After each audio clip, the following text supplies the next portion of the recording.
Baseball is dead. Rest in peace. It is Wednesday. And Dallas, do you know what today is? Do you know what the anniversary is today? Do you know what we're celebrating today? June 5th. June 5th, 6-5. Something happened on 6-5, maybe 04, 6-5-04. Yeah, this is Ben Revere Day. This is 6-5-04. The Saugus Rocket no-hitter against the Revere All-Star team. 13 strikeouts. Hey, you know what? I got a question. What's up? I got a question. What's up?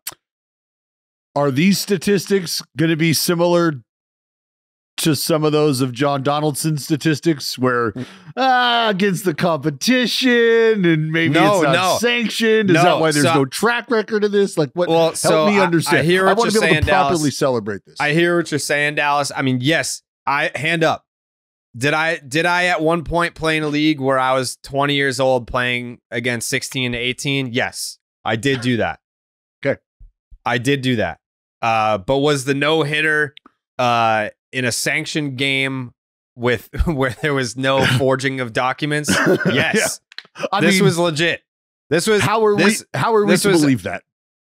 There are witnesses. I mean, you know what? I should have planned ahead. I should have called people that were there that can verify that this happened. You know what? You know what? Where are these people? Because this is slowly. I'm going to have to do this. I didn't ever want to have to get to this point with this day because I want to celebrate it and enjoy it as much as you do. But I'm starting to think like the people who can account for this baseball game are like the same as the survivors of the Titanic. They're just not here.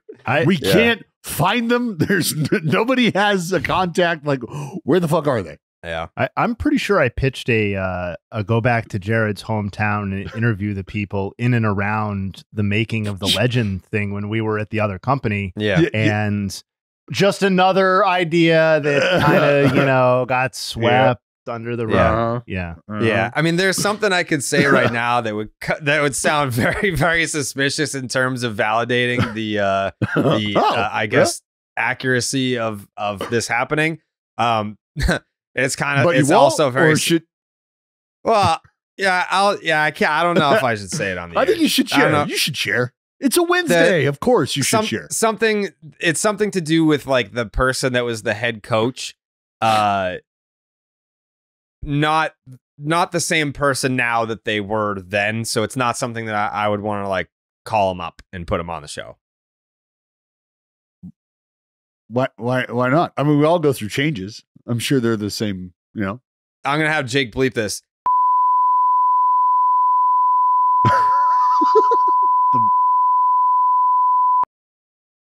Yeah. Well, we all discover ourselves at a different point in time in life, Gerrit. Yeah. So, there are players. Actually, you know what? I went to my girlfriend's reunion. She was the grade below me, and so some of the people that were in her graduating class were on the team, and I saw someone that was on the team, and I was like, "Hey, fucking!" It was at Kowloon, obviously. And I was like, hey, you remember 6504? And he was like, never forget, baby. Never forget. Yeah. Jay, this is what happened is Gerrit walked by the dude and was like,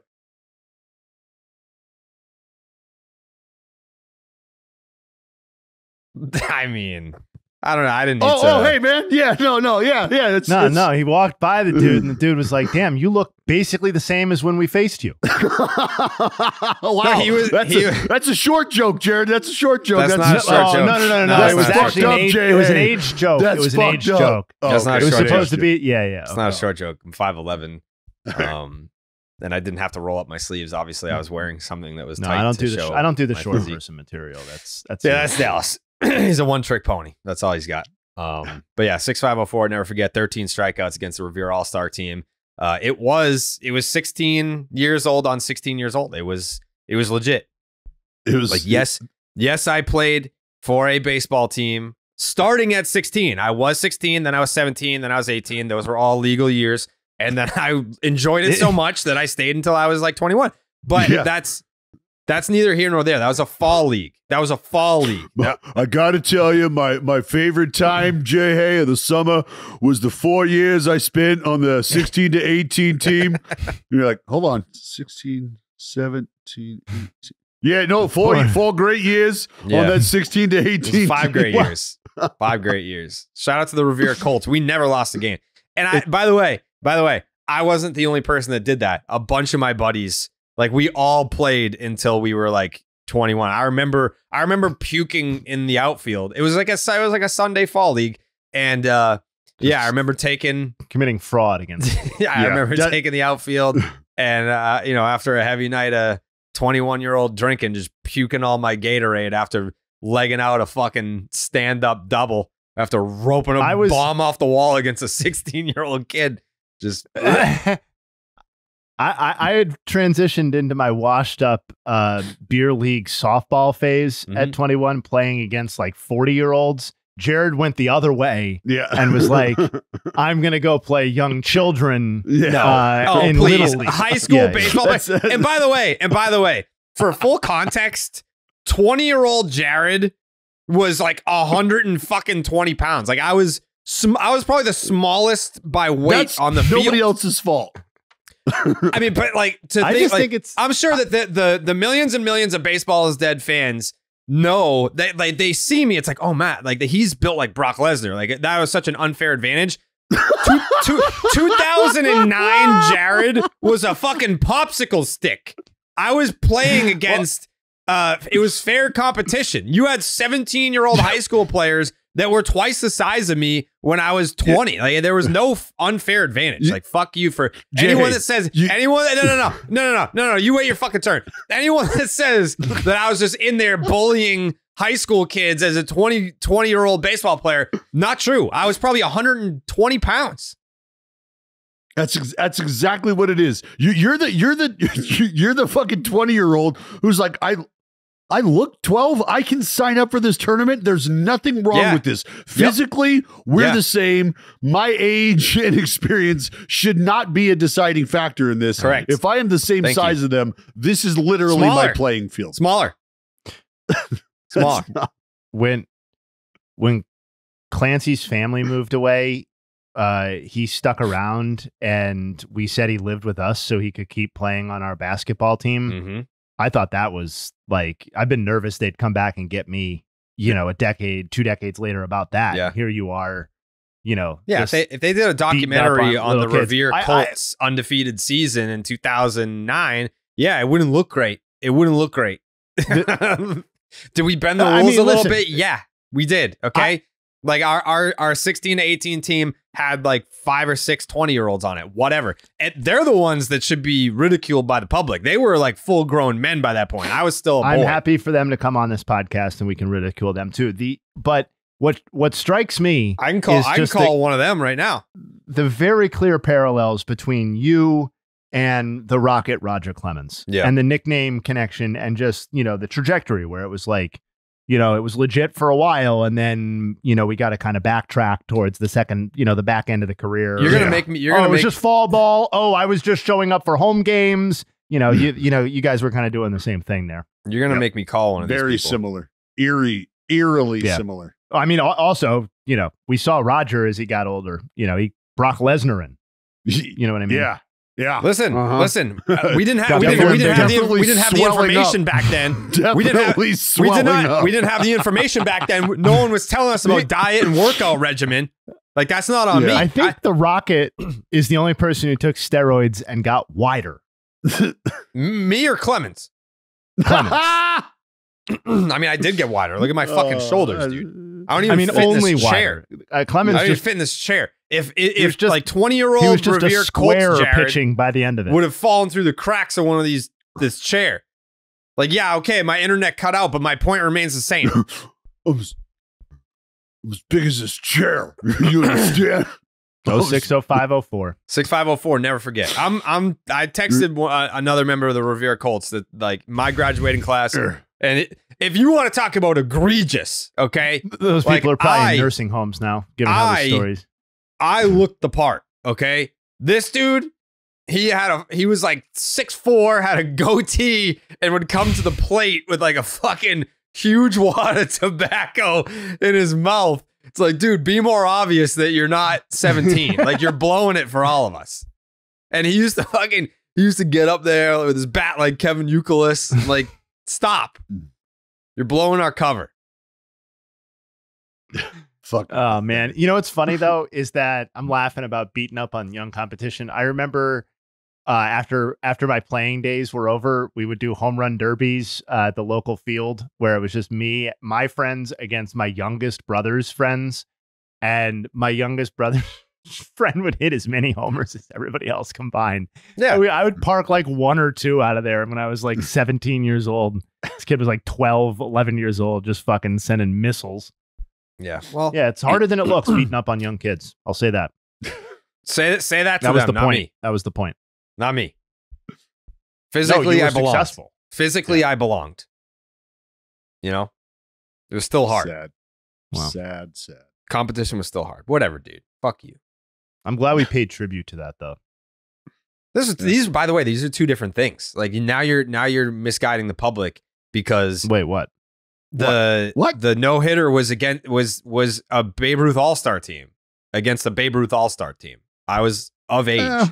Right. Yes, I was. 20-year-old Babe Ruth All-Star team against a 14-year-old. No, Babe I'll Ruth see you guys. I'll see you guys. You can't, like, the Baseball is Dead is a big enough platform to where if you just falsify information on here, I can sue the fuck out of you for defamation. Wow. And don't think that I won't. Well, you know what will happen if you do that, though, is discovery. Yeah. And we'll finally get those interviews with those people that I've been looking to get interviews with. So, you know what? It may all just be worth it. I'll give you the list of names. Everyone that participated in playing a couple years above when they were supposed to. They were just 5th and 6th year seniors. Whatever. Hopefully we get to them before their hearing goes. That's I was going to say, that's a deposition I can't wait to read through. Can't wait. Whatever, dude. Well, see, Your Honor, I look like a little bitch, so I figured it was okay. Oh, let me put on my reading glasses. Get your readers on, Carrabis.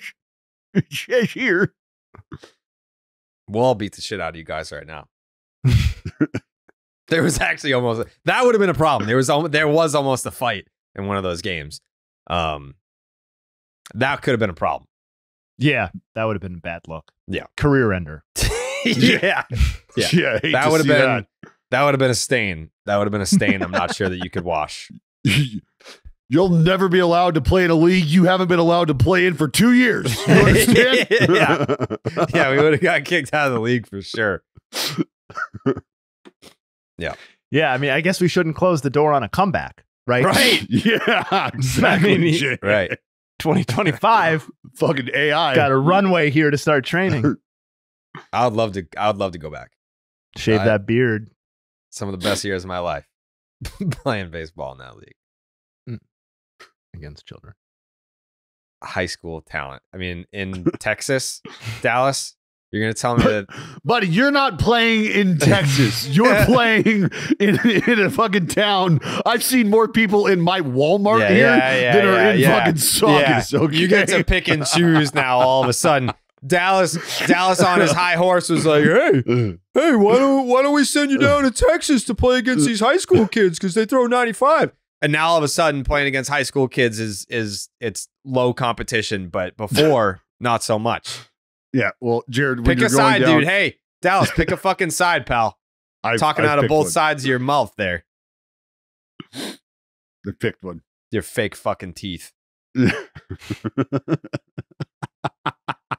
Dickhead.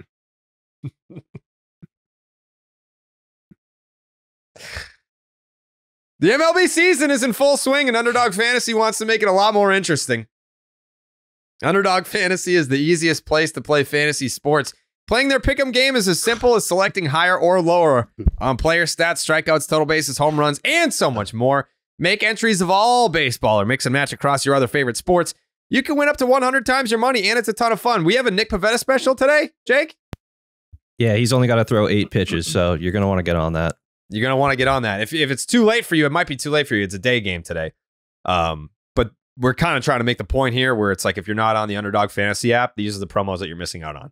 Nick Pivetta has to throw 8 pitches today, and boom, you're a winner. And you win. And if you don't have an account, please make sure that you sign up with the promo code Jared, Jared, to get up to $250 in bonus cash and a special pick on Underdog. That is Underdog Fantasy promo code Jared. My buddy, by the way, the one that I was about to call, he was texting me all fucking day yesterday. Like, we still keep in touch. He lives in Austin, Texas now, because he was like, oh, I need good high school competition to play against. So he moved to Texas. So he's not answering. I said, hey, do you want to come on the pod? And he's like, he was just in Boston like a month or so ago, and he jokingly was like, oh, let me on the podcast. And I was like, yeah, no, I wouldn't do that. But now here's your golden opportunity. You missed it. Dickhead. Yeah, tough break for him. Very tough break. I mean, we're going to have to wait till 6504 next year so that you can slander my no-hitter that it was against an all-star team in league regulation. Okay. All right. I will slander it again next year. That'll be great. Yeah. No. See you there. No. Flip it off. No, you can slander my fall league stats because I came forward and admitted that maybe I had an unfair advantage, but I didn't. 5'10", 118 pounds playing against high school kids. Like, I had the body of a probably an 8th grader. 5'10". Yeah, 5'11". You're probably right. I'd give another inch. Oh, man. So this gambling thing, huh? How do you say this motherfucker's name? Tucupita? Tucupita, yeah. Tucupita? Marcano Tucupita. That's a crazy name. I feel like they're like, look, it's pretty cut and dry, is it not? I think it's pretty cut and dry. I can understand why we might think things are gray now and are being blurred now, because they are. Simply put, they are, with the involvement of sports gambling or sports betting in sports in general. But, you know, I think it's important that you start somewhere with a base level of understanding of what the infractions are and why they're infractions. And then you kind of move on from that, right? So we can all understand, and I think we've all learned, if you didn't know before, that gambling in certain areas, illegal in certain fashions, like through a bookie in places where it's not regulated, that's illegal. And so when you think about all of that, there's obviously mechanics to these issues. So for a player who is employed by a baseball team, you cannot bet on the game of baseball. You just simply cannot do it.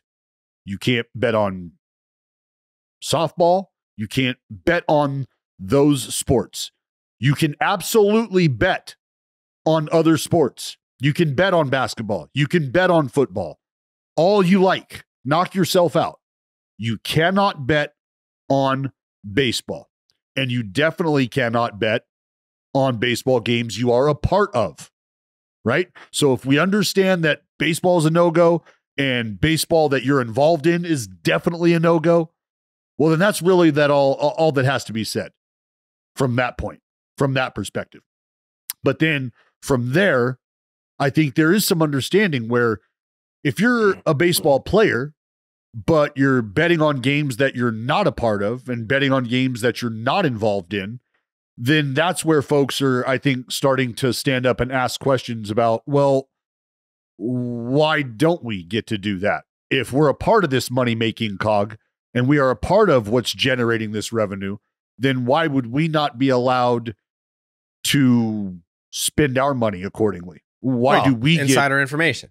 I think it's like if so no, time out. You say insider information. Yeah. We're talking about players on another team. You don't think the players can talk to each other? Yeah, players can talk to each other. Right. So that's why you can get insider information from your own team just as easily as you can get one from another team, right? But that would mean that that would mean the player Like, what information does the player have? Again, this is outside of just thinking that a player is going to be throwing a game. Like, if you're a player on another team and we're playing each other, I think what you're getting at is me knowing that you would be willing to take the first pitch. No. This entire series. Like, if I'm playing for the Boston Red Sox, right, and I'm not betting on the Red Sox, we're playing the Royals tomorrow. The Yankees are playing the Blue Jays, and Aaron Judge crushes in Toronto, and he texts me. He's like, "Man, my fucking knee is killing me. Like, I'm probably not going to be in the lineup tomorrow." Well, guess what? I'm going to fucking take the Blue Jays because the line thinks that Aaron Judge is going to be in the lineup against the Blue Jays, and they're going to crush. But now I'm taking the Blue Jays because I know the Judge isn't playing tomorrow. Vegas doesn't know that, and the public doesn't know that. That's where you're wrong. Remember, these lineups get sent to Vegas before they get put out. So I'm saying the night before. If I'm texting Judge the night before the game and he's like, I'm probably not going to play tomorrow, but the public doesn't know that, and the manager doesn't even know that. Like, I'm going to tell Skip tomorrow when I show up to the yard, my knee's kind of bugging me, so I'm going to ask out of the lineup. Like, that's insider information from another team. And I'm not betting on my own team, but I have information that's going to help me win this bet that the public doesn't have. Well, conceivably. And that's where, again, that's where the details of this stuff get into place, because if you're the guy on the other team who has that information and I'm just Joe Schmo in the public, we're both going to find out. These fucking fireworks are pissing me off. We're both going to find out that Judge isn't playing, but it's going to be at different times. And so you might be getting in on a different level, right? Yeah, your I got better odds might than look you. A little, right, look a little differently. So from that perspective, yes, that may exist. But again, that is factoring in that there is going to be sort of that nefarious activity where somebody calls and makes that phone call. And right, that's what they don't want to have happen. Also, I know somebody is always going to have marginally more information than somebody else, but like the clear-cut line of delineation is employee of team or employee of league. Like, I was a league employee. I placed 0 bets related to Major League Baseball as it related to during that period of time, that 4+ years or whatever it was. 0 Major League Baseball bets. And if I had been inclined to do so, I absolutely came across information, usually incidentally, that would have given me a beat ahead of almost every other public bettor. And in some cases, I don't know how actionable any of this would have been, but in some cases, before Vegas would have had it. I'm not saying it was meaningfully frequent that would happen, but like that would be inevitable as a league employee. And I think it would be inevitable as even more so as a person on the field and on the ground on the day to day. Like, to me, like I don't know, the parallel to insider trading does work here. And I think that is why.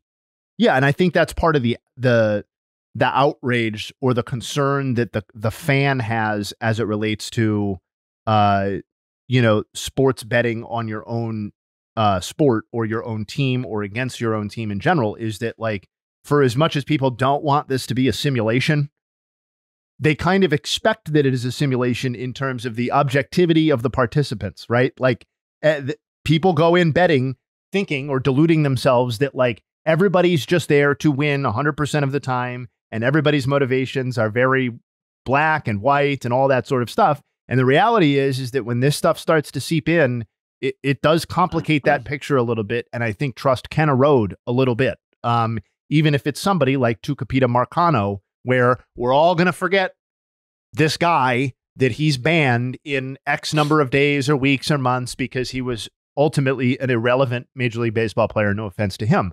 But like,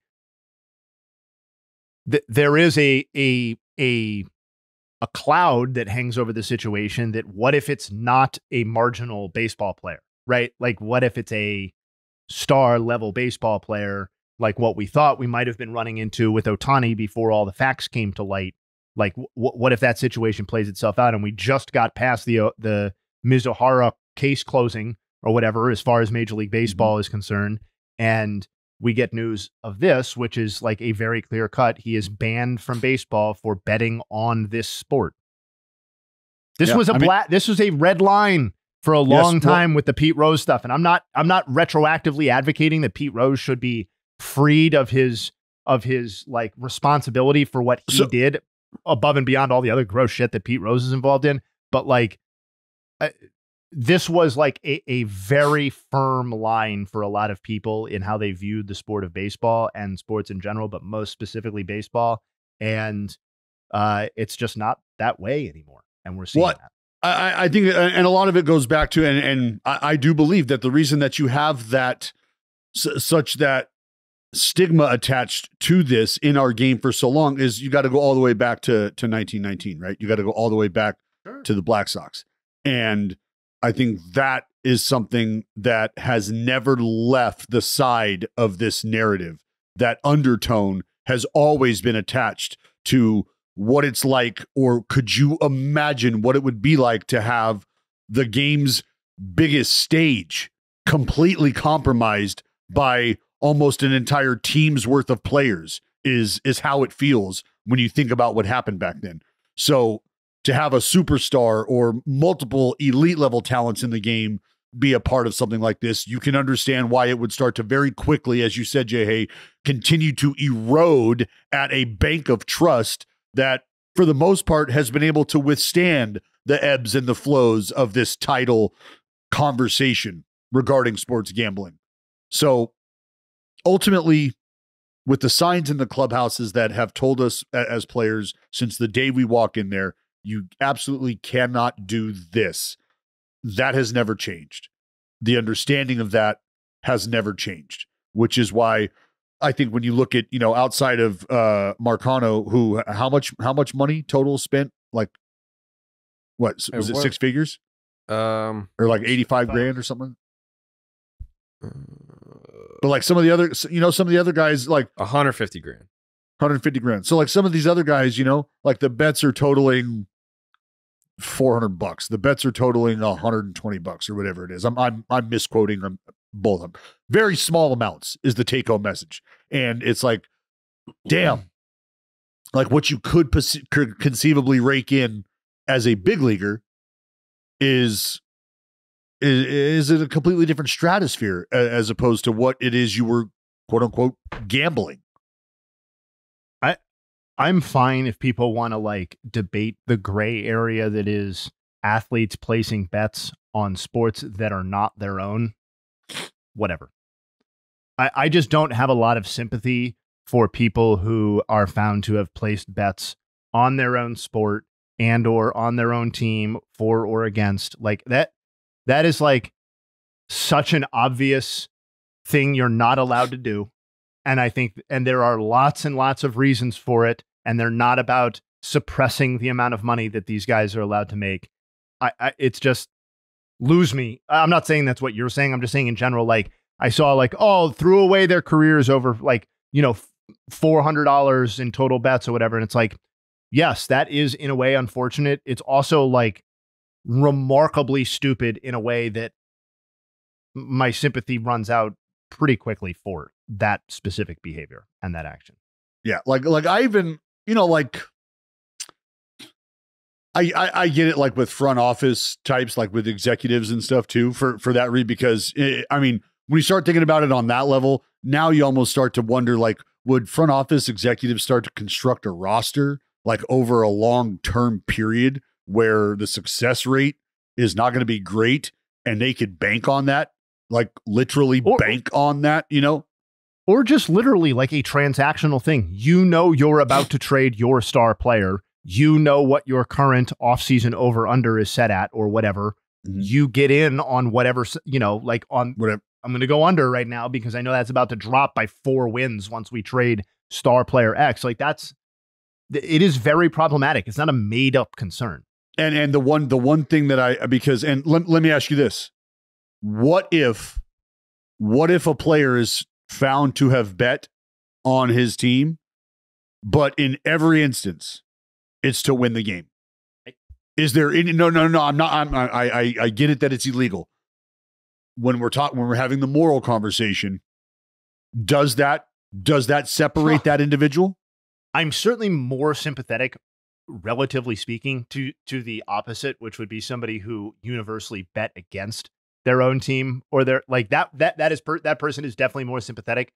But like if you're in the game, it's still and you're so betting shockingly dumb that it's like, oh Sure. man, I'm sorry, you're so stupid. You know what I mean? Like, I just think about it like in my time not as in a player. condescending way. Just like I just think about they receive information that they can't do this. I know that for sure. I just think about it like in my time as a player.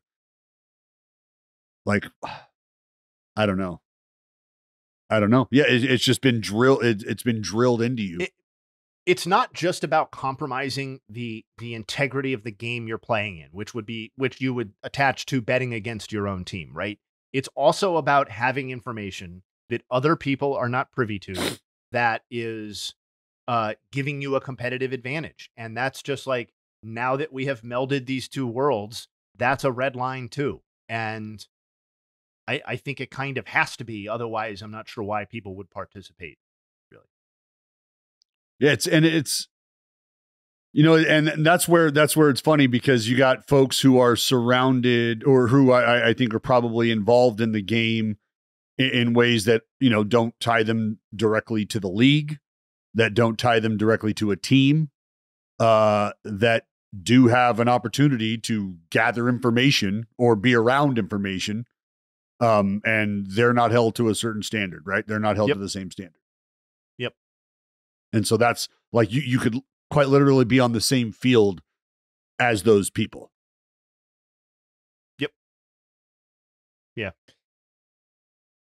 I think I'm also confused by how agents are allowed to like bet. Like there's definitely places where you can bet on the landing spot of potential free agents. Like, what's stopping them from just being like, I know the answer to that. here's 150 grand on the landing spot for so and so. Like, how is that player allowed? Agents allowed? I don't know. I guess. Yeah, I guess I don't know the answer to that, but I've never seen any language in regards to that. I haven't either, but I also haven't thought about it. Yeah, like, right? is there a list of, you know what I mean? Like, where that line gets cut off? Yeah. Like, what can you lose? I mean, you can lose your license, I guess, to be a player. Well, agent. because like that's because you're, I don't know, like an agent, you're not employed by the league, right? But you work in conjunction, you work in concert with the, like, you have a license, so it's like there has to be some sort of integrity that's kept. Because didn't like Bad Bunny or something had like an agency, and like he was in danger of losing his like agency license or something? Yeah, I thought they did lose it. Yeah. Or did they do whatever they needed to do to recoup it? Yeah, I don't know. I mean, I'm sure that that's not allowed, but would be very hard to prove. Or if an agent just passes off that information, is like, hey, like my guy, but like how much? It's really only like high profile players. Well, that's where that you can place that on. That's where an agent could represent like that insider, right? That's who the agent is. Yeah. Like, hey, just letting you know, somebody's going to be getting on an airplane tonight, or somebody's going to be going and seeing the doctor tomorrow. Yeah. It's an interesting conversation, but I think what it is, the first thing that stands out to at least me when you're reading through all this shit is, man, these guys suck at betting on baseball. Like, they're all just like huge losses. They're just like, man, like, you think you know the game, but apparently not. Well, that's the thing is baseball. And how many times have I said this about myself? I've used myself as this example. That's why the sport is the hardest sport to bet on, is because all it takes is some asshole you've never heard of, like me, to show up and make my start and do well. And you're like, well, nobody saw that coming at all. There goes that money. Yeah. Well, I'm not seeing any information that applies to restrictions to agents. I'm not seeing anything at all about it in Major League Baseball. I am seeing a specific article that says NFL agents are not under the umbrella of the gambling policy. So they are specifically not an issue or subject to it. I read the actual gambling rule on Major League Baseball's like personnel content documents, and there's nothing specific about player agents. It's league and club personnel, umpires, players. So no mention of agents. Well, why would they? That's weird that they would have like the NFL agents identified specifically. Well, there was just an article, just like just like NBC Sports wrote an article about it. I'm sorry. Yeah. Gotcha. Two different things. Sorry. Yeah. Gotcha. Yeah. I think ultimately what this does is it continues to raise the conversation. It continues to beg questions that we're talking about right now, because you have sports books close to, and in some cases inside ballparks, and that will continue to evolve. I don't know if you guys have heard about this or not, but the Athletics are potentially moving to Las Vegas. I did hear about that. Yeah. And that, I don't know if we're connecting dots or not, but we're talking about baseball and gambling. We would quite literally have baseball in the mecca of. Yeah. And so that conversation is one that I think will continue to get more and more interesting as this grows. But I think there's some older folks who were like, told you, could have told you this was going to happen. This is why it was like this way for so long. And there's no putting the toothpaste back in the tube now. Told you it was coming. What's the answer? And this side's going, well, to put a sports book in the building. That's what the answer is. Got it? That's what we're going to do. Yeah. Also, I think the last thing that I'll add on this topic was I saw a lot of blaming the sports books of like, it's because of sportsbook X and sportsbook Y advertising all over Major League Baseball and the commercials and this and that. A lot of the, like, at least for Jay Groom, that's the one that I read up on because he was a former Red Sox pitching prospect. The bets were placed in 2020. Like, a lot of these sports books, the legal ones weren't even open. It's the same thing. It's like, people will find a way. If it's not legal, like, they will find a way anyway. So they were blaming all like legalized sports books. And it's like, well, it sounds to me like they were not doing it legally, and that's on them. Like, you're blaming the sports book. Is that what that was? Because I didn't read that article on that guy. Like, was it looked tied like to illegal? Well, it didn't specify illegal or legal, but the year 2020, like, how many sports books were, like, how many states were legal in 2020? I feel like they just started to get legalized in the last year or two. Well, they did, but like, can't you? You can go, like, you can walk into a sports book. Yeah. Yeah. Like, if he's in Vegas, right. Like, I don't know where he was geographically. I'm just assuming. I didn't see legal or illegal. I just was looking at the time period, and I was just like, well, like, it was in 2020, we weren't seeing the I guess amount we hadn't been. We hadn't been inundated with all this. We hadn't been inundated. Yes. Yeah. Exactly. So that was kind of like, back then you could just walk into a casino and place a bet or whatever. So, but yeah. Anyways, that's that story. I did want to talk about the Pittsburgh Pirates here. There's a couple different angles that we can play, and they are the couple different angles that you would assume we would be hitting on. That would be the fact that Gerrit Jones, 6 shutty. Again, Gerrit Jones, by the way, does not get nearly the love that he deserves. And I understand, like, you put Paul Skenes on any team, and he is going to overshadow any number 2 pitcher that's in that rotation. It's just, he has mega star power right now, and he deserves it. It's earned. But Gerrit Jones he throws just as hard. Like, you could make the case. He fucking throws 100. Yes, he does. He does. He does. He actually throws 101. He's tickled 102. That's what I'm saying. Not with the same consistency, but he can light up the radar gun the same way that Paul Skenes can. He also has a devastating arsenal that he chooses to work with. 6 shutout innings against the Dodgers, and Paul Skenes is next. So we have a can't miss Paul Skenes start. Once again, I feel like they've all been can't miss, but I think we're all waiting to see what Paul Skenes versus Shohei, Mookie, and Freddie looks like.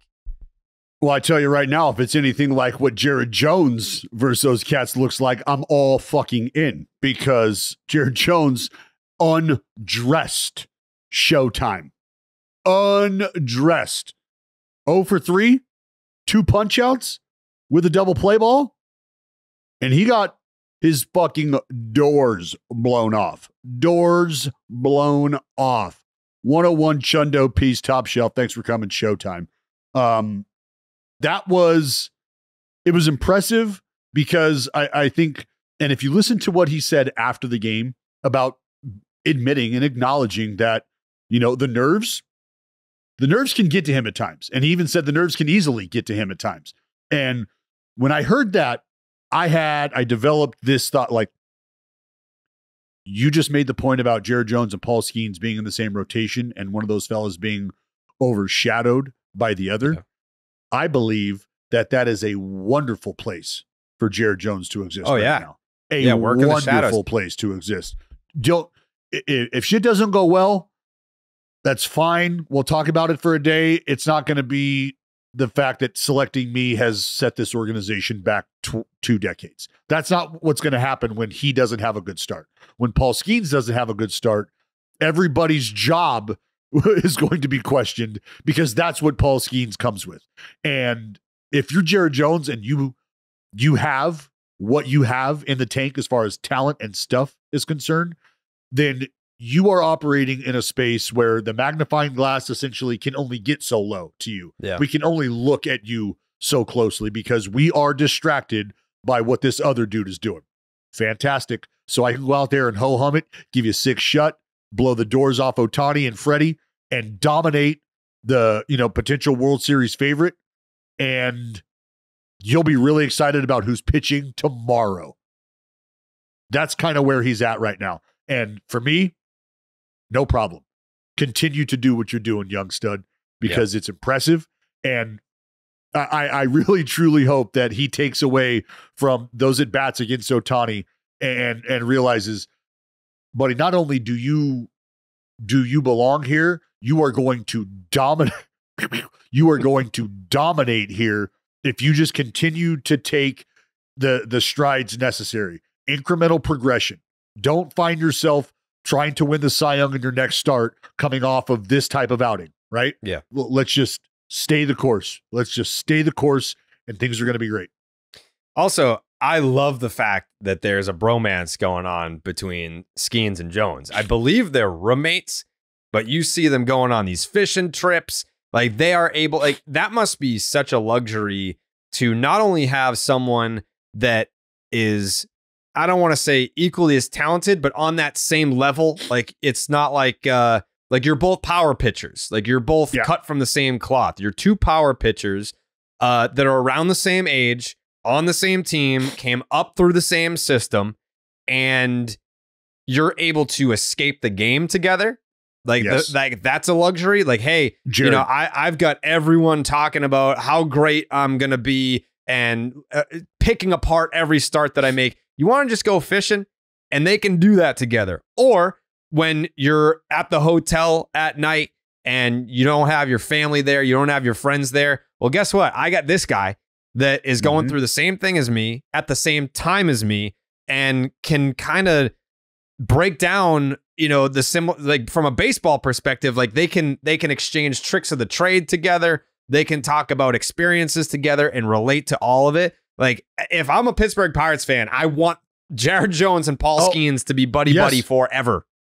And so I went through this exact moment, this exact relationship, this transition from amateur to professional to big leaguer. No, with Jason Windsor. We were both drafted in 2004. He was just coming off of a national championship where he was the most outstanding player in the College World Series. All right. So he gets to Vancouver. I get to Vancouver. Quite literally on 2 opposite ends of the draft spectrum, right? I was like one of the last guys in our draft class to sign. He was one of the first guys that they signed. Still one of the best stories of all time. And the Dallas negotiated down his signing bonus for anyone that doesn't know. The minute that we got together, the minute that we met in Vancouver, it was like, oh, There you are. I've been waiting my entire baseball life to meet you. Here you are. You're my baseball partner.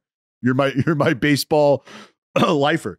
And from that moment on, the way we prepared, the way we partied, the way we recovered, everything was together. Everything. And every step of the way, we continued to do that. From short season to low A when we were moved up, he came right up after me. We both started in Stockton. And what was nice about that is we had, he started and I started. So we had our days together where we would go out and do our thing, blow off steam. And then we had those next 3 days where we were accountable to each other because we had the 2-day rule. You're not drinking 2 days before you go out. So we essentially had a day and a half or so, maybe two, to get it in.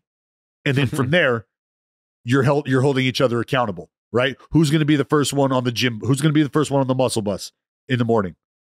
Who's going to be the first one to the yard, right? We were going together.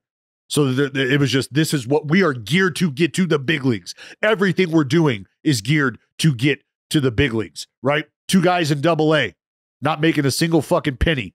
I mean, he did because he was a bonus baby. So he was taking us to dinner on the night before my start. He was taking us to dinner on the night before his starts, right? But it was just him and I crushing fucking roses, crushing Texas Roadhouse, talking about the team that we had just pitched against, the team that we were about to pitch against, going over fucking charts. Like, it's just when you find somebody like that, like, I mean it, dude. I truly mean this. When you find somebody like that, it's like finding that partner in life. Yeah. There's a sense that you are on the same path together and you are pulling each other along the same direction. You want this guy to get to the big leagues just as badly as you want to get to the big leagues because you know that they're invested in all of the right things. And that's what these 2 young men have in front of them right now. They've got Pittsburgh by the fucking balls. They've got the world by the balls with 102-mile-an-hour fastballs in the back pocket and a whole lot of fuck you on that mound. Yeah. So there is not a better place to be right now for Gerrit Jones and Paul Skenes than in Pittsburgh together. A couple of bridges that they didn't know they had that now they have. And they're both Cali boys. That's right. Yeah, I mean, geographically, I mean, you know better than me. I don't know where these fucking places are. Like, they're not from places that I've ever heard of. But where's Paul Skenes from? Paul Skenes is from Fullerton. Where's that? Is that NorCal? That's where Jason Windsor won his College World Series for Cal State Fullerton in Southern California. I know that's cool, but I don't know where it is. Is it up or down? Yeah, Southern California. Southern California. Where's Whittier, California? Southern California. Okay, so a couple SoCal boys. Yep. Alrighty. Yep. Look at that. Whittier. My grandmother born in Whittier. Oh, that reminds me, because I was about to say, we should put out, I don't know that Pat McAfee would sue us or not. I'll ask him. But if we put out a Hundo Boys t-shirt, that'd be great.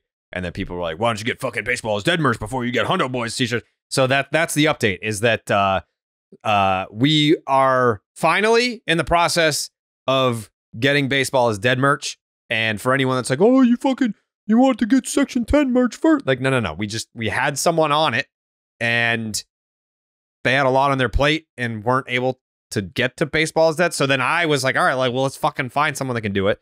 So the Baseball is Dead merch is in, it's being designed right now. So probably like a week at least for the designs. I don't want to put a timetable on when the store will be up, but at least like we have a back end of a store. So it's not going to be as long as the Section 10 stuff took, because it's going to be the same online store, just a different website. Like section10merch.com is where you can get your Section 10 stuff. And I'm assuming we're going to have our own URL for Baseball is Dead merch. And same thing as Section 10. We started with about 5 shirts. And then over time, we're going to keep putting out more shit because people keep asking, what about the hats? And what about this? Eventually, we will have 2 stores for Section 10 and Baseball is Dead, where we've got fucking, baby onesies and sweatpants and sandals and socks and whatever the fuck else we could put logos on and shit. So, yeah, Baseball is Dead merch is coming. Hopefully it's not that long of a wait. Doesn't sound like it should be. So, just saying. But shout out to the Game Time app. Actually, I'm going to the Savannah Bananas this week. I wonder if the Bananas are on Game Time. I would imagine that they would be. I'm very excited for this, by the way. Jake, you excited for the bananas? It's going to be awesome. Yeah. Let's see. The Savannah Bananas, they are on Game Time. Yep. Okay. Saturday, 6-8. Party Animals versus the Bananas. They've got a ton of tickets on the Game Time app. So if you're in the Boston area, you want to see the Savannah Bananas at Fenway Park, hop on the Game Time app. Game Time is an authorized ticket marketplace of Major League Baseball, which makes getting tickets faster and easier. Prices on the Game Time app actually go down the closer that it gets the first pitch with killer last-minute deals, all-in prices, views from your seats, and their lowest price guarantee. Game Time takes the guesswork out of buying MLB tickets. I think we're gonna get there. What time are we gonna get there? Like 3-ish? Yeah, I think around then. Around 3. Make some content out of it. The other thing that I was kind of thinking, Dallas, and I know that it's probably, I don't know how realistic of an idea it is, but to make some like out of the office content, I would love for the Section 10 Baseball is Dead universe to come together for like some sort of like men's league tournament. Just because we obviously can't do a league together, but if there was somewhere, maybe in the off season, because we're going to have to go somewhere where there's warm weather. We can't do a men's league tournament over here. I know a place. Stockton, California. Yeah, like men's league softball or baseball. Baseball. I mean, a men's league where it's like, you're playing against dudes where they're throwing like 75 maximum effort. Like that's what I'm have to hit the cage. Yeah, if we're facing 75 gas. Yeah. Just us mic'd up in a men's league tournament, just to see like what can we do with that. That'd be get on that, Dallas. Start thinking. The wheels are spinning. Save up to 60% off buying last minute tickets for sports, concerts, comedy, theater, and more. Save even more with exclusive in-app deals on select seats ahead of the game or the event. Save even more when you choose a section and you let Game Time choose the seats for you. All in pricing, you toggle this feature and it shows the total upfront with no surprise fees at checkout. Get a panoramic view from your seat in the app before you buy. The lowest price guarantee or Game Time will credit you 110% of the difference. And of course, your purchase is covered with the most flexible customer service policy in the ticketing industry today. Take the guesswork out of buying MLB tickets with Game Time. Download the Game Time app, create an account, use the promo code BID for $20 off your first purchase. Terms apply. Again, create an account, use the promo code BID for $20 off. Download the Game Time app today. Last minute tickets, lowest price guaranteed. Okay. Yeah. I think that would be great. Just like make sure that it's, I'm not trying to get in there against fucking 90. Like give me like, I can do 80 or less at this point.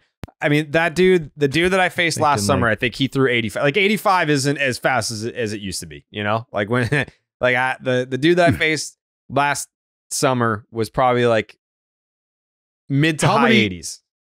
How many guys from the Section 10 universe are going to be able to put the bat on the baseball? None. Steve sucks. Steve didn't even make his high school team. We need to lower the. We need to low. Steve didn't make his high school team. Coley has vertigo. Yeah, I gotta be honest. He's good. Coley can play. I've never seen him play, but he speaks highly of his game. Tyler has probably never played sports before, so I'm gonna have to carry the Section 10 brand. I'm going to say this based on the physicality, or some might say lack of physicality. I think we are probably absolutely, Jayhay, geared for the softball diamond more so than the men's league baseball diamond. That's just my initial read on things. I guess whatever, dude. I mean, we can't have half the people on the team incapable of making contact. Yeah, or making plays. Like I need all of them to be able to touch their toes. I need softball. I think we could do some real damage though. Yeah. Jake, did you play high school baseball? Yeah, I fucked around a little bit. I'd be all right out there. Okay. There you go. See, Jake's got second base softball written all over him. All over him. Love it. Yeah. See, a lot of great players played second base in softball. That's true. Over time, my defensive trying prowess, to shoot the gap, trying to shoot the hole the other way. My defensive prowess has deteriorated immensely over the last 10 years. Because I'm going to tell you right now, because I'll be holding down shortstop. Me and Jake would be great up the middle. The lefty Gerrit, shortstop. Probably play You could probably DH. play the farthest right field that's available. I don't want to play the field. Jayhay, you got. I mean, I'll probably just decide where I'm going to play because I'm a multi-time championship-winning softball player. So, okay. We'll just see where my ego fits on the diamond. All right. See, a lot of confidence there. Wearing a lot of rings. I'll bring my rings. Yep. How many players would we have between us? Me, Dallas, Jayhay, Jake, Coley, Steve, Tyler, Joey. So that's 8. We got 5 with BID. You got 5 with BID. It's 8. Coley, Steve, Tyler.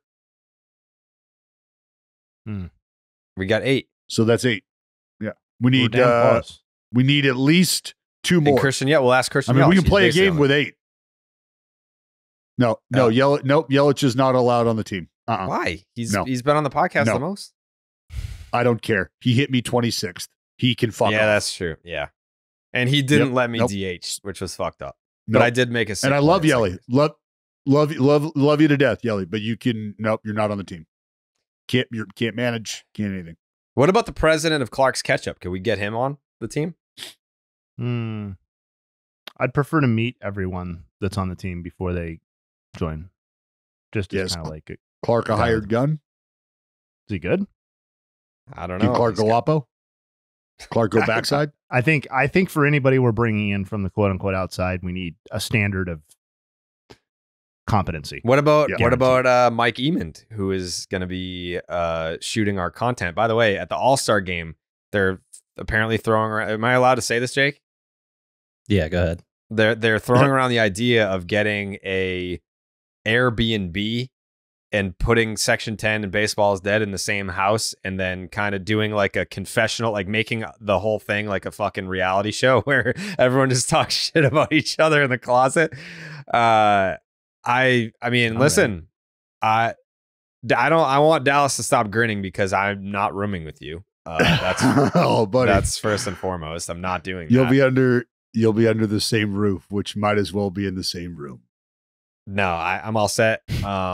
Thank you though, but no, I'm good. So yeah, that's the plan for the All-Star game. So Mike Emond is for anyone that for any of the 3 people that watched my Nesson show, because they put it behind the paywall. He's the one that shot, edited, produced. It looks fucking amazing, but it was used on the app instead of on TV. It was a missed opportunity. Those episodes are actually on YouTube, like a pro. Go look it up on YouTube. He filmed all of that. Now he works for Underdog. He works with us. So he is going to be putting together all the content from the All-Star game. When we went to the Sea Dogs, he filmed a vlog for us. Like, I think that'll be out soon, within the next week or so. So you'll get to see his editing prowess. I feel like he would be a nice addition to the softball team and someone that is in the family. Yeah, that works. I like that.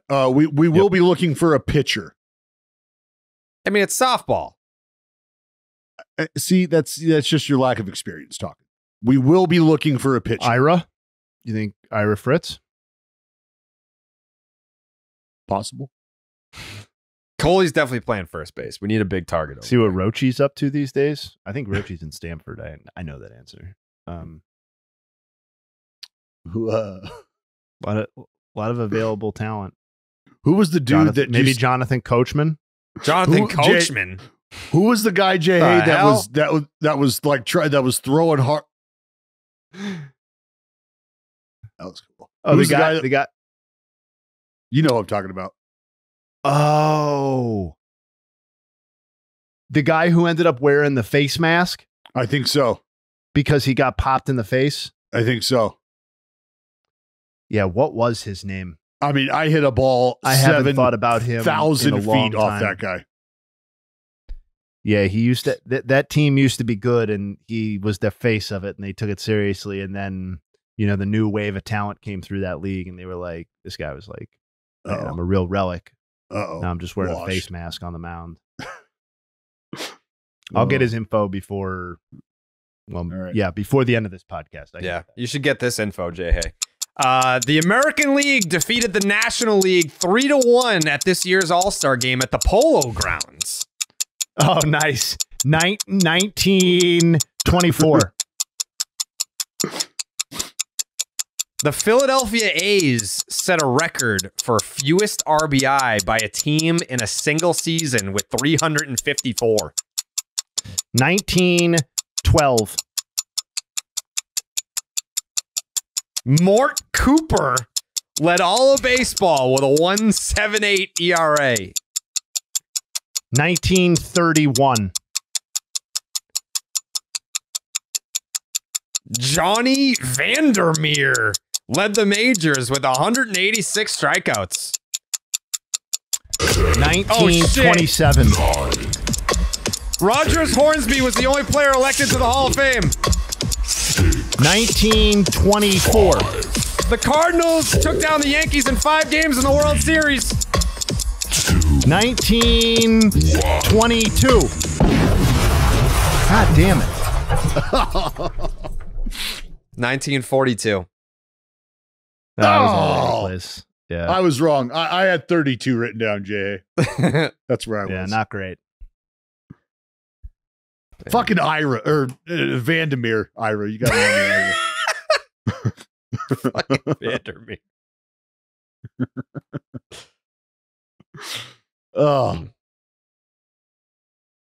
damn. Well, that was sneaky. That was sneaky. Yeah, it is sneaky. Yeah. But you know what? I got to say, though, and for the folks watching, let's go on a little ride here. Rewind this and go back and watch Jayhay's face the minute that he saw Gerrit hit the fucking clock. And I mean, Jayhay is straight up fucking, he got Pavloved. He got Pavloved fucking instantly. The minute that he heard the oh, yeah. I forget what I was going to do. Throw the ball. Fucking salivating. Oh my God. Listen, I'm not going to say it was the cause because I wasn't that close, but boy, really dragging ass on reading those clues this time. Yeah, I noticed that. Yeah. I noticed that. Have to remember that. Yeah, you know what? That is a fair point, Jay, because credit to me, that's why I was throwing out answers left and right last time, because I wasn't getting the follow-up questions necessary for us to execute. So I was trying to play within the boundaries. I think this should be a Gerrit loss here for me. No, because I do the same amount of clues every time, which is 7. I usually never get to the 7th, and Jayhay got 6 clues. Well, you didn't get to the 7th last time because I guessed it on the first one. Yeah, that's true. But yeah, I usually write down 7. I'm not, you got what we're here to do. You got 6 clues and 6 guesses. Yep, I lost. And by the way, it's on you for not remembering the rules, because on the last guess, you get to guess twice, and you didn't. That is true. Oh, that is true. Read the fucking rule book. Yeah, read the rule book. We're still kind of ironing out, things here, but that's fine. Yeah. It's an unwritten rule book. All right. Yeah. We'll do better next time. Yep. We will. Yes, we will. Gerrit Cole, going to be hard for him to do better next time because he looked fantastic in his rehab outing. He's been out for 2 months. And Gerrit Cole went 3 1/3 scoreless, allowed 2 hits, struck out 5 against Hartford, threw 34 of 45 pitches for strikes, and his fastball clocked in as high as 97 miles per hour. Gerrit Cole said, really fun overall. It was a nice environment. Felt really great to get back out there and get back in the flow of things. Get some adrenaline. Threw all my pitches for strikes. I left a couple soft breaking balls over the plate. One was a base hit. The other one I got away with. And I was able to move the ball both sides of the plate and get the top of the bottom of the strike zone. Yeah, it was good, he said.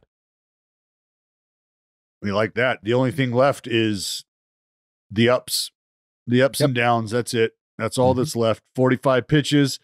Figure he'll tack on about 15, maybe 20 to that total next time out. So he'll be around 65, 70-ish. And then from there, obviously he'll be around 85, 90-ish. So it's going to be really about whether or not the Yankees want to plug him in maybe after this second rehab start. And I think what Cole was talking about prior was, I don't know that I want to come back too early. I hate to be out there and be in a spot where I can't even get through 5 because the pitch count has started to get to a spot where they're uncomfortable with because I'm just coming back. So if it's easier for me to get to that 100 mark, in the rehab stints, so that when I hit the ground in the bigs, I'm good to go, then so be it. But again, we were talking about this the other day with what Luis Gil has done, your American League Pitcher of the Month for the month of May, has allowed Gerrit Cole to just, as this injury has occurred and as it has responded, to take its time and allow him to come back as necessary. So it's really scary to think that the Yankees are doing what they're doing right now and are going to be getting a Cy Young Award winner back in Gerrit Cole. Yep. That's scary. Sarah Langs on Twitter. Luis Gil has 7 consecutive outings of 6+ outings and 1 or 0 runs allowed, the longest such streak in Yankees history. So that's what he's doing. Plus Gerrit Cole. Plus Stroman's been having a quietly very good year. And Rodon, like the fact that they gave all that money to Rodon and no one gives a fuck what he does because the season doesn't depend on his success or failure anymore. He's just like free to gallivant as the number 4 starter in this rotation. Like he doesn't even make the playoff rotation. Pretty good spot for him to be in as well. We're talking about a place where Jared Jones resides, you know, in the shadow of a guy like Paul Skenes. I mean, if you're Rodon, how many names are on the list before we get to you in terms of the level of disappointment you might experience? And before the Clark Schmidt injury, it's like, all right, yeah, like I would take Clark Schmidt before I take Rodon. Because like you're worried about like what's going on in the Soto universe, the Judge universe, maybe even the Stanton universe, maybe even the Volpe universe, right? Before you, obviously the Cole universe and maybe even the Nestor universe before you get to a, hey, and Rodon, how's that going? So that's been great. But just some more context to the run that Luis Gil's been on. His 1.82 ERA is the 5th lowest by a Yankee pitcher through the first 12 starts of a season. And the other guys on that list, Whitey Ford back in 1964 had a 1.53. Phil Niekro had the 1.58 back in 84. Ron Guidry had a 1.72 in 78. And David Getty had the 1.75 in 81. So yeah, you joined some pretty stout company in regards to how those 12 starts have gone for the right-hander. Who just, 6 innings, 1 hit, 0 earnings against the Minnesota Twins. So slicing and dicing. Rodon's been better than I thought, by the way. He's got a 309. He's already eclipsed his innings total from last year. So, yeah, Yankees are sitting pretty right now. I was looking at, I was just looking at some bat tracking stuff, and I saw Judge. The 30% barrel rate on batted ball events. Just, I'm going to without even looking, I'll tell you the Judges first. What do you think the next closest percentage is? Again, this is for a barrel on a batted ball event. So a ball put in play that is off the barrel. Judge leads, and you're asking who's second? Not even who's second. You can give me the who, but you can give me the number as well. It's kind of what I'm after. 22. What did you say, Jay? 22% would be my guess. Yeah, I'm saying, yeah. Jared, you got a guess? I would say, yeah, Judge probably doubles up the second best. Is that accurate? Well, not double, but Juan Soto is next with a 20.4% barrel rate on batted ball events. So Judge at 30%, and I think that just kind of goes to show what sort of tear he's been on. Why do the numbers look the way they do? Because every baseball that gets thrown to Aaron Judge, he puts the fucking barrel of the bat on. That's why. So whether it's at somebody or it's at somebody in section 39, row Z, seat 4,000 in fucking left field, it doesn't matter. It's been absolutely pissed on. And to think that the next best rate is 10% lower and is also on the same team as that dude, I think just kind of adds more to, you know, what the Juan Soto Aaron Judge combination has done and what it looks like, but why they're dangerous. Because they've got guys in the lineup like those two who are feeding off of what the pitching staff has done. And just like an offense that cannot score runs when combined with a staff that cannot keep runs off the board, it feels like a 1-0 lead or a 1-0 deficit one way or the other is insurmountable. But when you have offensive prowess like the Yankees do, and you are getting results on the mound like they're getting, it makes it feel like those one-run leads or deficits, like the one-run lead is locked in because you're not going to let anybody else score. And if you're down by one and you're the Yankees, you're like, buddy, we can fast forward this to the fucking 8th inning. We like our chances. It's just, it's very scary in the Bronx right now. Good team. Yeah. Great team. Good team. Yeah, they good club this year. Also, shout out to Jeremy, who does our social clips. He could be on our softball team as well. It's his birthday. Happy birthday, Jeremy. Let's go, Germ. Yeah, happy birthday. Happy birthday, Germ. Yeah. Hey, happy birthday. Been doing an awesome job, by the way, with our social clips. A lot of people have been complimenting it's like, oh, they've got a new look and feel. It's like, well, Jeremy on the 1s and 2s, been doing a great job. Could be potentially on our softball team that Dallas is going to find our tournament that we're going to play in. And done. All right, to answer this question seriously, Dallas, don't be a dick. Where do you have me in the batting order? If it's not somewhere in the top 4, don't answer the fucking question because it's an unserious answer. I swear to God, I was going to say 5th. I swear to God. You can here's the thought process. You can name 4 fucking people that are would be a better hitter than me. Like, all right, you're the best hitter. Like, I've seen you play softball. And then I'm clearly the next best. So where in the top 4 do you have me? Have you ever seen Jayhay play softball?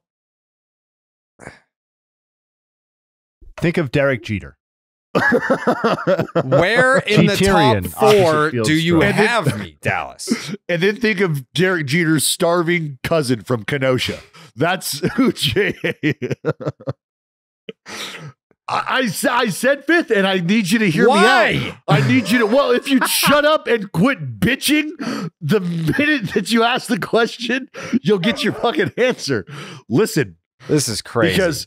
Because it's either going to be 1-0 or I'm going to be standing on third after the first batter if I'm batting leadoff. But because I'm constructing a lineup with intelligence, Jared, I'm not batting leadoff.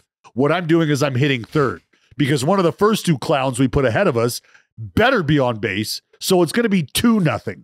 All right. And then from there's going to be someone that has to hit to get on base. So you can drive them in the 5th spot. I needed 3-0 first inning. And that's how that happens. Do you understand? Okay. That's how that happens. All right. It can't be 3-0 if I hit first and you hit second. At best, It could be 2-0. Right. Okay. I think I'm going to have to take over some level of management of this team because I'm just not sure that. I was 2 seconds. I was 2 seconds away from quitting the team, but that logic makes sense. I'm fine with it. Yeah, you're fine with it now until the next problem crops up. Yeah, the club. No, I'm fine with that. Yeah, we gotta have shout out Frank Robinson. I can do it, Frank. I can manage and play at the same time, buddy. With your stewardship, I can do it. If we're going to fly somewhere to do this, we probably need like a day of workouts. Like we need a day to like see what we've got. Yep. And I think it would only take one day of seeing some of these people that we've selected. It's not even like we selected, like they're the only people we have. It's going to take one day. Endemic to our team. 10 swings. I think I'm going to know what the fucking order is. 10? I think I'm not going to need very 10. Instructive. It would be very instructive to get that group of people out on the softball field and see what's up. I watched Tim Tebow take one fly ball and knew right away Tim Tebow is not an outfielder. No. So I'm not going to need to. I'm not going to need to see extensive Tyler Milliken footage to determine whether or not Tyler is going to be hitting in the top third of the order or the bottom third of the order. Yeah. I'm going to let other people go first. I'm going to get loose shagging flies or grounders, as it will probably end up being in this case. Just a lot of 6'3s. Yeah. Yeah. Tyler's lost like 30 pounds, so I feel like he needs to put weight back on for the power. Like we need him to start slugging. Like he's going to end up being like a singles guy now. Yeah, eat up, Tyler. You saw what happened to Lance Lynn. Like, yeah. See, you can draw walks in softball too. I mean, don't underrate a good walk. Yeah. He's got he I mixed those into my you got it. We kept track of stats, dude. You think I'm going to let my OBP get down below a certain spot? I'm going to fucking grind out a walk or two in this game. That was absolute. So I know that you're referencing the ESPN softball league. It's Dallas. The only. Yeah, I've played in 2 leagues. I played in ESPN. I know. And I played in 2 summer softball leagues. But I've never seen you play softball. Dallas, how would you profile Justin Havens as a softball player? Oh, I think Justin Havens is give me an MLB player comp. Is a MLB player comp. I think Jeter was spot on. Daniel Vogelbach, maybe. No. You said I'm righty, not body first type. Of all. Not righty, body type. First of all. Let me think. I gotta, you know what? I gotta text. Maybe one of the guys still has our softball stats. These were all researchers, so the idea that they would still have the stats is totally viable. I'm gonna have to pull them up. You think Fish? Does Fish have them? Well, Fish, yeah. I mean, Fish has probably got him hanging on his fucking wall. If I had Fish's stats, I'd fucking post them on my wall. The only man standing between me and my 5-homer game. Yeah, I would say maybe like an Edgar Renteria. Maybe like a prime Edgar. You know what? I'm going to go one better. I don't know if it's better, but I'm going to go along the same ilk. And they were also teammates. How about a Freddie Sanchez type?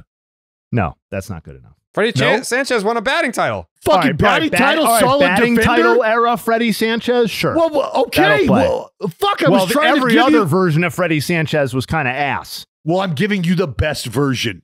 Okay. What was that? 02? Peak Freddie Sanchez. Yeah. All right. Sure. Better hair, more charismatic, more of like a, kind of look at that guy on the diamond sort of thing. Look at the athletic feats he's accomplishing out there sort of guy. But yeah, like from a batting title perspective, yeah, that's about right. Question. We going full uni? Yes. I think we have to. Yeah. We need to get a sponsor.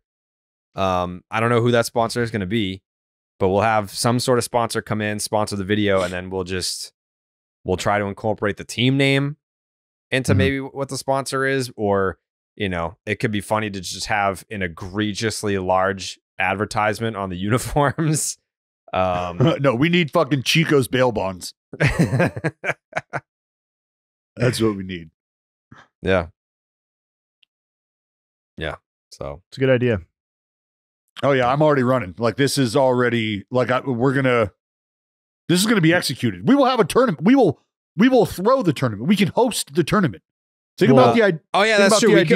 Okay. All right. Yeah. I don't know why I thought Dallas needs to find one. We could definitely just make one. Because I was going to suggest, I was going to be like, Dallas, find one that's double elimination. Because that'll be awful if we just play one game and then we're done. No. I think we can cultivate our own competition. Yeah. For the folks who are unaware of what COVID did to us, we had a softball tournament already lined up. The shit was dialed in. And it was dialed in at the softball diamond right down the street from my house. 4 fields accounted for, a snack bar accounted for. We had food vendors lined up. I was a week away from having alcohol service. Like that's how fucking we were dialed, and then COVID hit. So we will just run that same game plan right back. Okay. All right, let's do that. Done deal. I'm legitimate. Like when we get done recording right now, I'm going to call the field and see what I got to do to lock a date in. Where is the field?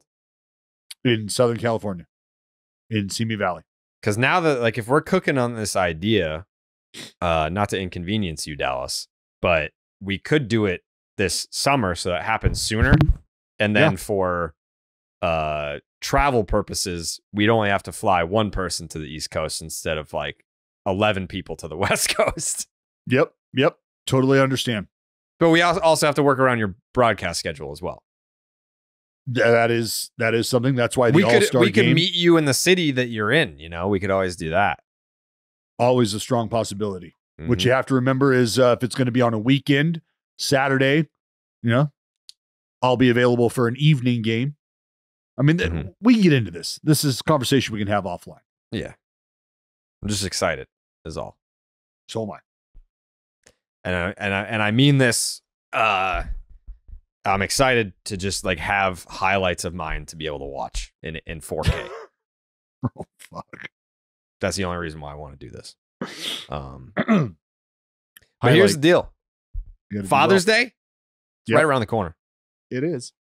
And I love when Omaha Steaks gets in the mix, because when I see that Omaha Steaks read, I'm like, you know what that means? I'm about to have a nice big white container, styrofoam container with Omaha Steaks crammed inside. And those things cannot get on the grill fast enough. Father's Day is almost here. And if you're struggling to find the perfect gift for the man who has everything, well, we have the solution for you. It is the unforgettable experience of Omaha Steaks, because a world-class dad deserves a world-class steak. The Father's Day experts at Omaha Steaks have made it easy to put a smile on the big guy's face with a hand-selected gift packages starting at just $99. And when you use the promo code BID at checkout, you'll get $10 off your order. With Omaha Steaks, the possibilities are endless. Endless flavor, endless variety, and endless value. Truly, they have perfected more than steak, and your dad is guaranteed to love every bite. Pick from premium proteins like the juicy pork chops, air-chilled chicken, and beefy burgers. Time is running out. Don't wait until the last minute. Go to omahasteaks.com and order today with packages starting at just $99. Don't forget, when you use the promo code BID at checkout, you will get $10 off. Shop for unforgettable gifts that are guaranteed to make Dad's day, because if there's one thing Omaha Steaks knows, it's that dads want steak. Visit omahasteaks.com today and shop packages starting at just $99. And when you use the promo code BID at checkout, you will get an additional $10 off. Order now before it's too late. I actually had a filet the other night, and I was like, where is this from? You know, the lady made dinner, and I didn't know that she went to the Omaha Steaks. I was like, where did this delicious piece of meat come from? And she's like, that was the Omaha Steaks that came the other day. And I was like, well, fucking golly, this is delectable. So doesn't have to just be for dads. There's definitely ladies out there that like Omaha Steaks too. It doesn't just have to be for Father's Day. Yeah, ladies love the beef. Yeah. Oh yeah. Oh yeah. A couple things I got here before we get out of here, because the Sox got a day game today, and I want to make sure that my Pavetta promo hits. He has to throw 8 pitches. I'm going to be locked in for that. It's also, as I'm training for this softball tournament, today's leg day, which is very important, as I've been implementing legs for the last, call it 2 months. I knew I was training for something, and now I know my purpose. I always have a purpose. That's today's message. Know your purpose. I think I'm gonna get an extra run in today because of some of the fucking Daniel. Doesn't even make sense. Well, I just had you as a, that's why I slid you over to second base. About the way I play softball. That's why I slid you over to second base. Maybe you're a little more versatile than I had remembered. And I had you at Vogelbach status, just kind of anchored over there at first, doing a good job with the balls that you could get to. That's kind of where I was at. You're going to do a good job, Jayhay. Players like yourself, would overlook fucking staple legends. Like, yeah. That would make a lot of sense. You were like a celebrity type, like, oh, I'm in town, I'm going to play. It's like, okay, dude, well, we've been grinding. Like, getting up every day, doing our thing. Like, private jet, here he comes. Yeah. Gracing us with his presence, doesn't travel with the team. Still can't fucking beat us. It's like, okay, so now I'm going to hear about how I'm Daniel Vogelbach 10 years later. It's like, oh, yeah, well, it wasn't Daniel Vogelbach when I was fucking shoving it up their ass. Also, how far does this go? I'm glad you haven't taken it too personal. I mean, do we end up, when we open up the merch store, are we selling, jerseys? Team jerseys. Is someone going to be able to buy like a Jayhay jersey for this team? I don't know. I want to get back on the softball field so bad. Yeah. This has got my juice. No, it better not. No, it better just have Nug Chef on the back. Mm-hmm. Yeah, we're going all nicknames on the back. Yeah. What's your nickname, BJ? Maybe just sweep and then 04 is the number. Yeah. I am going to be a third cousin of the wind. Third cousin of the wind. I like that. He is fast. There's no doubt about it. Dallas Braden's very fast. Faster than most people when he runs backwards, which he will show you. If this video happens, he will show you that he can run backwards faster than you can run forward. I think that's actually, we're talking about hitting ability and where people are going to play in the field and lineup. I think team speed is an underrated real issue for us. It's a real issue. It might be the slowest team you could put together. Close.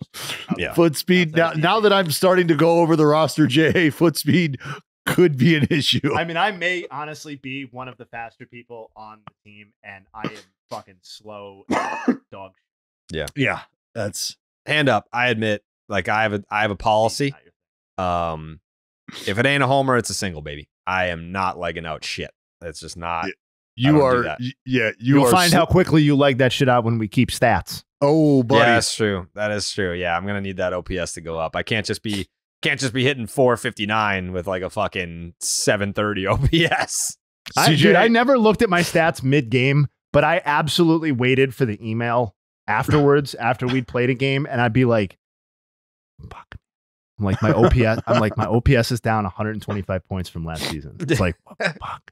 See, that's where speed comes in. And I don't have next week. I have to wait till next week to be able to get these numbers up, dude. It's the life of a softball player, man. People don't get it. They don't get the mental strain. They don't get it. They don't get the grind. Sitting on these numbers for a week. Yeah, that's tough. A couple things, and we can get out of here. I don't know if you saw this, Dallas. The Oakland A's have requested to play almost 10% of their home games away from their brand new Las Vegas stadium. Got to. And I think, what was the reasoning? They Athletics president David, is it Caval? Cavill. Dave Cavill claims the neutral site games would help build the brand. Like, is he aware of television? Like, people will be aware of the brand.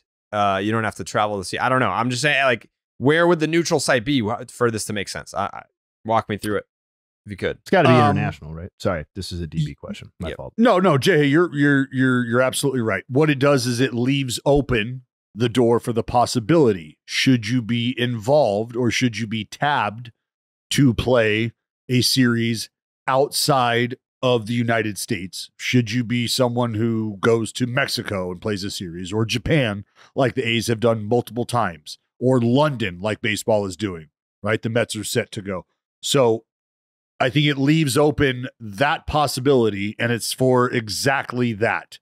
Should baseball want to leverage our organization in an effort to grow the game and grow our brand outside of our community, this is what would allow that to happen. So, and trust me, I know every possible angle that you could take here if you want to turn this into a negative thing. I get it.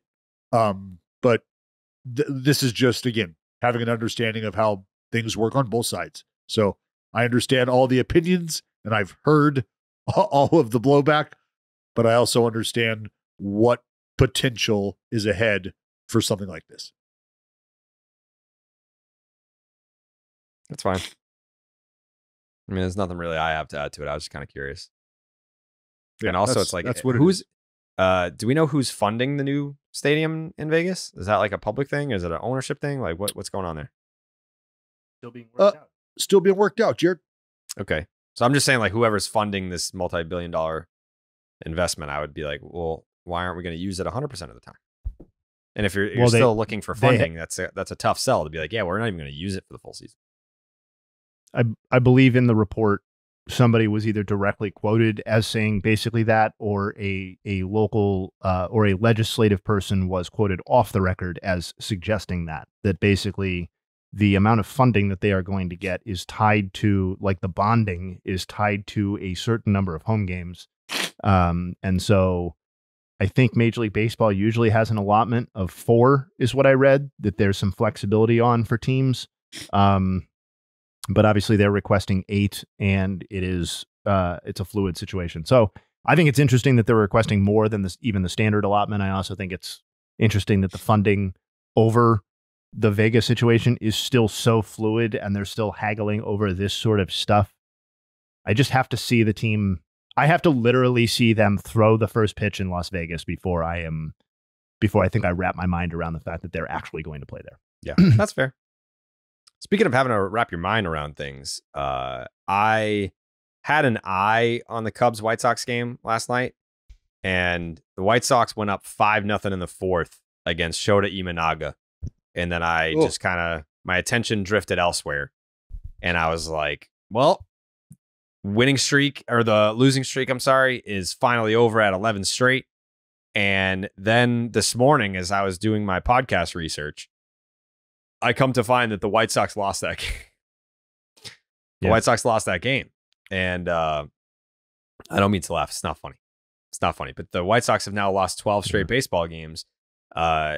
Where it, like at this point, Jayhay, is there like, for what their situation is, I don't think that there can be like a rock bottom. It just will continue to free fall. Like every day is the new rock bottom. There's not going to be a point this year where they right the ship, or that you see something positive happen where you're like, now the tides are turning. It's just such a bad situation that every day for these fans in this organization is rock bottom. I think that's actually true. Like, I just don't think like this is an embarrassing come from, or fall from ahead loss for the White Sox side. But it's like, how much does this hurt you above and beyond the fact that you're already on an 11-game losing streak? I mean, to me, this is a really funny outcome because the White Sox lost the game, and I feel like there's actually a kernel of optimism that they can take forward, at least within the context of what they have to deal with, which is the return of Luis Robert. And he also hit a homer in the game, which is like, okay, like, yeah, we lost. That sucks to our crosstown rival, quote unquote. But like, the best player on our team by a fucking mile is back, and he looked great, or whatever. On the other side, the Cubs won the game, and I feel like there's just nothing but angst, or a lot of angst on that team, and it seems to center around Christopher Morel more than any other player. And like, I know he went on to homer after the error, and like you mentioned that they scored 5 runs off of Imanaga or whatever. Like, I think one of them was technically earned. 1 or 2 of them were earned. The other were unearned, to the extent that matters, because of a Christopher Morel error that opened the floodgates for the scoring. And so like, the Cubs won, yet I feel like in a lot of ways it feels like a loss. And the White Sox, maybe it doesn't feel quite like a win, but it's good to have Luis Robert back. I don't know. It was a crazy fucking game, obviously. Like I watched something similar to this unfold last season with the Athletics, which is, you understand what the roster looks like. There's a lot of other variables that have factored into why your roster looks like the way it looks and what is going on.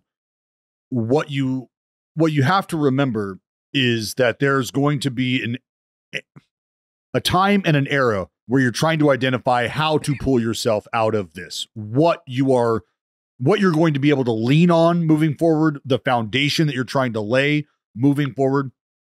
And so it is going to be a season full of disappointment, but there are also going to be little moments, little flashes. And this is one, Jayhay, you're absolutely right. It's not like you hang your hat on it, but you have to be excited about it. And you have to almost like feign the excitement because of how the situation is. But getting Lubob back, those are things that you can start to, just maybe put a smile on your face before the first pitch of the game is thrown, because you're thinking, we got an opportunity. And maybe that quickly goes away after a couple innings. But when you look up at the end of the season, are you getting better in the areas that you need to? Have you put the work in, or have you just completely cast the entire season aside? And watching the young players for the team last year for the A's, I mean, by this time last year, I don't know if they even had 10. Well, yes, they did. They got their 10th win in May. I don't think they had their 15th win, I think, until the middle of June. And this team has already achieved half of their win total from last season, the A's, 50 wins. So what I'm getting at is there's moments where you feel like absolutely nothing is going to get better. This is the worst it could possibly be until tomorrow, and then something else happens. But you might not be as far away from pulling yourself out of that funk as you think you are if you can have some guys just start to make those incremental steps, take those incremental steps forward. I just don't know. I don't know that there's guys in that room that have shown that they're ready to do that, or the opportunity for that may have already come and gone. And you probably just have what you have. I mean, the best story for them this season is Gerrit Crochet, right? And I read Passan's Well, they're talking about trading him. Yeah, I read Passan's article yesterday, like the trade deadline primer, and it's like he's their best and most readily available chip that can actually make a difference in terms of the return, other than obviously entertaining the idea of trading Luis Robert, which is just like kind of depressing in its own right. It's like this guy just got good or just got great or whatever. And it's like, well, given the fact that we are not going to be good anytime soon, it's probably in our best interest to trade this guy. Jared, your quote reminded me of a BoJack Horseman quote. That's what it was. It's, I had a lot of what I thought were rock bottoms only to discover another rockier bottom underneath. There it is. It's kind of the White Sox. Yeah. Yeah. Because this team could still get worse to that point. Could still trade their best pitcher. Could arguably still trade their best hitter. I'll even go a little bit further, Jayhay. I will say it will get worse. I will guarantee it. In fact, I think it will get worse. So, yikes. Nice win for the Cubs.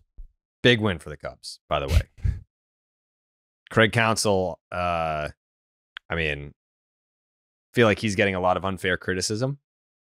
I think Cubs fans that were antsy to take that next step, being like, all right, you know, we've got a solid pitching staff. We paid Dansby. We got Bellinger back. Let's Pete Crow Armstrong is, I mean, he's up and down, but it's like, you know, we've got Craig Counsell. We paid him all this money. He's the best manager in the game. Now we go. And it has not been that to this point. It may or may not be fair to Craig Counsell. I can't blame a fan base that is frustrated if you give them the scenario where we're going to pay our rival manager or one of our rival managers like precedent-setting money to come be our manager. One of the things that is supposed to be his calling card is bullpen management, okay? And I'm not saying that the bullpen issues are his fault, but the Cubs bullpen has generally been one of the 5 or 6 worst bullpens by ERA this season. And so, and the team that he left is now better than you in the standings, even though you're the team that spent and they traded Corbin Burnes and tore down, so to speak. Like that sequence of stuff, I think, could be frustrating, even if we're all on the same page that only like X% of it should be laid at the feet of Craig Counsell specifically. Mm-hmm. I don't know. I mean, they need to be better. The Cubs being a sub 500 team, lots of reasons for it. Fundamentally not acceptable given their expectations entering the season. And if you have the fan base, if you spent all that money, like you went out and spent that money on fucking Dansby and Bellinger, and like you've added names, and you went out there and have the same record as the Boston Red Sox that threw together a literal like AAA lineup last night. Like that's where we're at. Not good. You do not want to be on par with the Boston Red Sox right now. It's also just funny how baseball works sometimes, in that like most of the concerns about the Cubs centered around what the starting rotation will look like. Fast forward to reality this year, the starting rotation has been the single best element of the team. The offense has been absolutely terrible for basically a month now. What was maybe one of the defining strengths of the team last season, which was up the middle defense, strong up the middle defense, both from a visual scouting perspective and an advanced numbers perspective, has completely eroded this season. Like the Swanson Horner thing is not converting batted balls into outs at the same way that they did last season. Obviously Swanson's been injured in and out of the lineup, but like this is I had a friend point out, a Cubs fan friend, shout out Sean, who pointed out that the Cubs do not play a team with a winning record until June 28th. So they have a stretch here where that they if the Cubs are going to kind of change the narrative of what their season looks like and close the gap with the Brewers, who are the next team that they play, who's 500 or better, on June 28th, it needs to start right now. All right. The only other thing is the Astros pitching staff is in fucking shambles. Christian Javier is undergoing TJ tomorrow, and then Jose Urquidy is also having season-ending elbow surgery. So if there were any hopes for the Astros to kind of, be like, oh, can they have that adversity, and it's legit adversity this time. They are currently, actually, shout out to Alex Bregman. He's turned it on like the last week and a half or so. He's been launching homers. But the Houston Astros checking in on the standings, 28-34, 7 games back with a -1 run differential. They have won their last 2 games though. Spin to win, because you never know when. That's what that means. Spin to win, because you never know when. Also, I'm okay taking a year off of the Astros, and just from a playoff perspective, and I agree. As it relates to the AL West, the thing that stood out to me, maybe from Passan's article yesterday, was how clear he was that the Seattle Mariners will be aggressive and maybe the most aggressive buyers as it relates to offensive talent that becomes available, and that's both encouraging from the perspective of you want to see the Mariners in the playoffs. I think we're all on the same page there. We want to see, maybe not Dallas, but Gerrit and I are on the same page there, and see what that pitching staff is able to do in that sort of setting. But the Mariners. Well, the Mariners are in town right now, and we just saw George Kirby last night. Gilbert on the bump tonight. They're the only team in baseball right now that has 4 starters with 6 or more outings of quality effort. Nobody else in baseball has that. Wow. So what they're able to do on the mound speaks for itself. You're going to have to supplement that offense if you're going to make noise in October. That's the way it goes. But I think that because we know that the Seattle Mariners are not afraid to be aggressive in that realm, it makes for a very interesting and a very exciting trade deadline, just because of how weak the division is and really how big of a splash the Mariners feel like they have to make. Because I think that will signify whether or not they trust and believe in themselves and where they're at in the division, as opposed to, do we think that we're so good we need to be thinking about making a move that will help us compete against some of these other teams? Like, do we see a New York? And if so, how do we stack up there? So just feels like they're a pretty natural home for one of the boppers, for one of the corner guys who could become available. If that's Alonso, if that's Goldschmidt, if that's Christian Walker, who may be better but less sexy. Well, Goldie did the Goldie thing where it looked like he was using the wrong end of the bat for a while and then turned the bat around. Yep. I was gonna call Tex, but I feel like we've already gone on long enough. So I'll just pose this as an open-ended question for any Astros fans that may listen to Baseball is Dead. Now that the run is finally over, I'm not saying like the window's closed entirely. I'm just saying like the run of ALCS appearances. I'm gonna say that that's over. Do you prefer it to be this way, where it's a definitive, just like, hey, everything fell apart and we knew it from the start that it was over? Would you rather know up front, or would you rather have the run end where you make it to the division series and maybe fall short there? Like, you still you still went out as a playoff team versus just like, hey, the whole year went to shit and that's what ended the streak of ALCS appearances. Which one would you rather? I'm curious. Because I remember tweeting like last year or the year before, I was like, how, like, Astros fans must have terrible heart health where you're like, every year you are in the playoffs, you are in the ALCS, you're every October your heart health is being tested in these intense playoff games. And they were like, brother, it's exhausting. Every October, I mean, we are just exhausted from all this. So I don't know. I guess Maybe just knowing that it's over before it even began is the way to go. Well, I was thinking like, you know how at the end of movies, like the end of Stand By Me, the end of fucking Sandlot, like where the people sort of fade off, right? They show you the shot, but then the people fade out and they disappear as they've told the story on how their life ends or how their, what direction their life goes. And it's like you kind of saw that, right? Like Justin Verlander would go on to sign with the New York Mets and blah, blah, blah, blah, blah. And, Martin Maldonado would go on to try to continue to hold on to his career, and he would end up in Chicago on one of the game's worst teams that has ever been assembled, and blah, blah. Like you just continue to roll off, like the bullpen pieces were sold off for parts and blah, blah, blah. And this is what was left. So I think it's almost the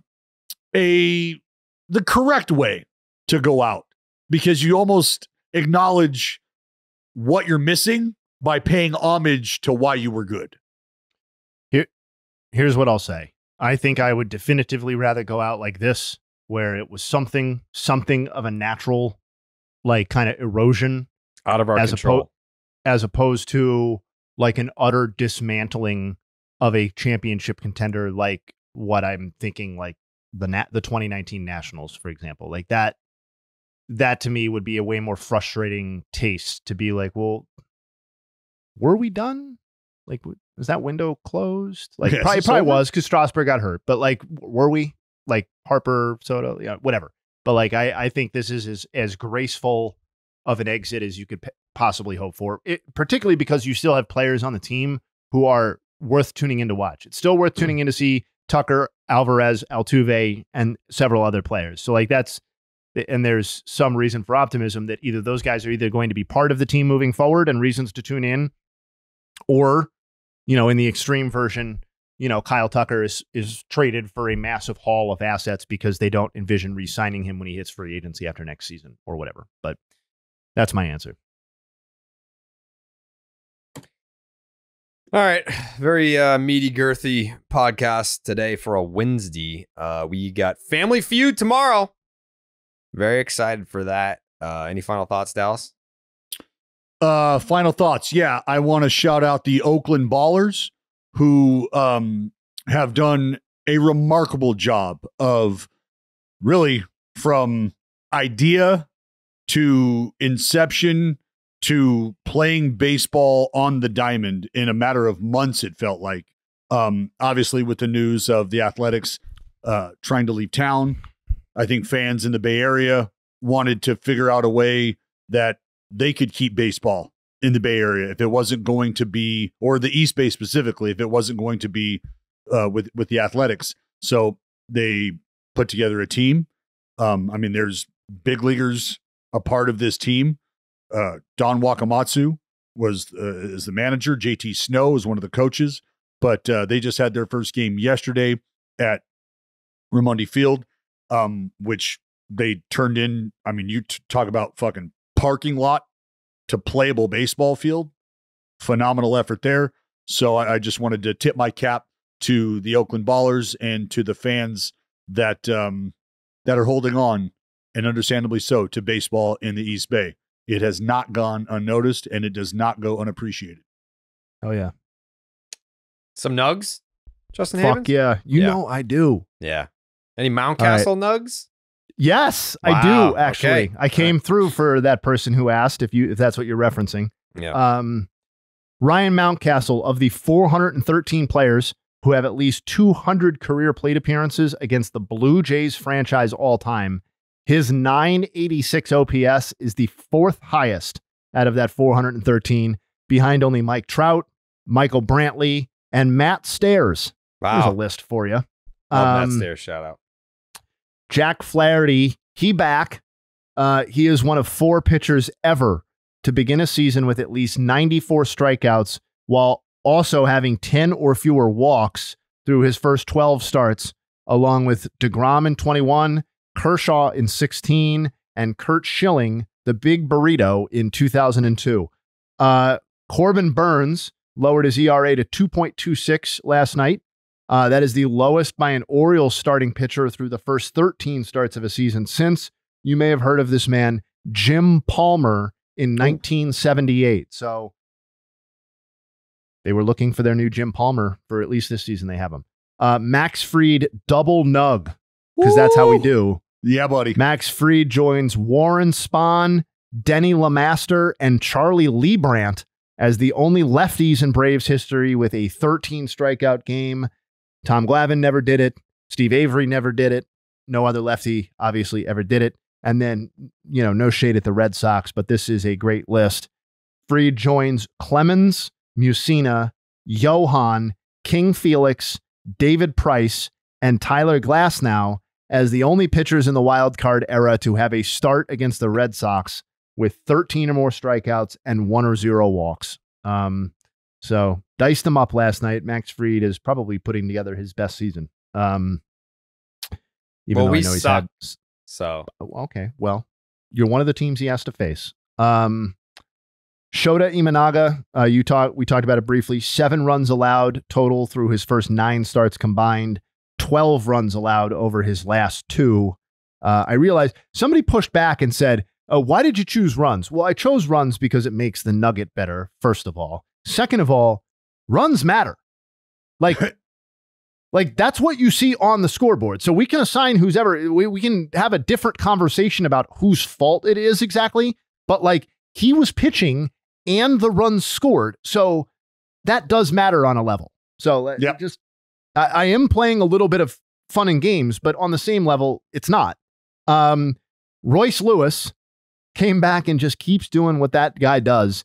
17 homers now in his last 34 games.